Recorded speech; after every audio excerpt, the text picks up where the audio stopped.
Let's start in Ukraine. NBC News foreign correspondent Molly Hunter joins us from Lviv. So, Molly, shelling of the Ukrainian capital, Kyiv, has intensified. More civilian targets being hit. What more can you tell us?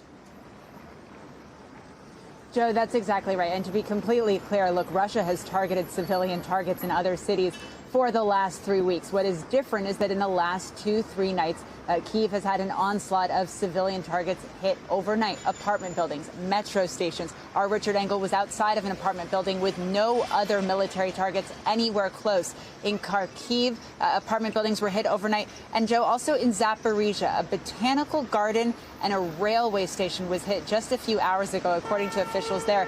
Zaporizhia is interesting because that is the destination for anyone trying to evacuate from Mariupol, that city on the southeast that we've been talking so much about, Joe. And here's another troubling development. Ukrainian officials say that Russian troops seized a hospital in Mariupol, taking hundreds of people hostage. What more can you tell us about this?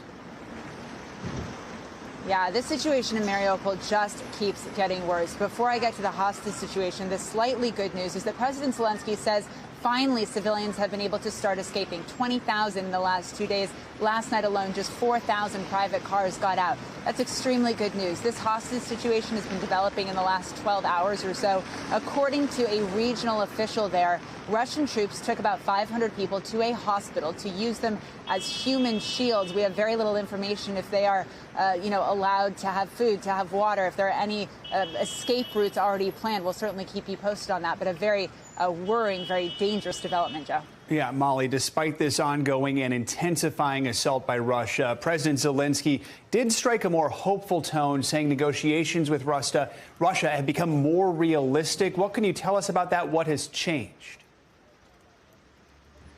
Yeah, there's a lot of cautious optimism about Zelenskyy's words last night. More realistic. Well, Russian Foreign Minister Lavrov gave an interview to a Russian outlet just a couple of hours ago where he welcomed Zelenskyy's comment. He called the talks businesslike. He said it gives hope that we can agree on this issue. He also said, Joe, and this is important because we've been talking about this neutral status, what kind of compromises the Ukrainians would be willing to make. Lavrov apparently said a neutral status is being seriously discussed in connection with security guarantees. There are concrete formulations that, in my view, are close to being agreed. Now, we have not gotten Ukrainian reaction to those comments, but peace talks are back underway today, Joe. Neutral status might be something we're hearing a lot more about in the coming days. So, Molly, just yesterday, we know the leaders of Poland, Slovenia, and the Czech Republic actually risked a train ride to travel to Kyiv so they could meet Zelenskyy. How did that go?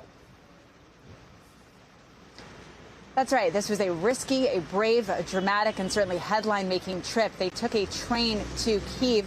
Now, the Czech prime minister told Ukrainians they are not alone. He tweeted out last night, "We admire your brave fight. We know that you're also fighting for our lives. You're not alone. Our countries stand by your side." Really an extraordinary show of support from the European Union, from European countries, and Zelenskyy was clearly very, very grateful that they had made that effort, Joe. Molly Hunter, a lot to cover this morning. Thank you for all the updates.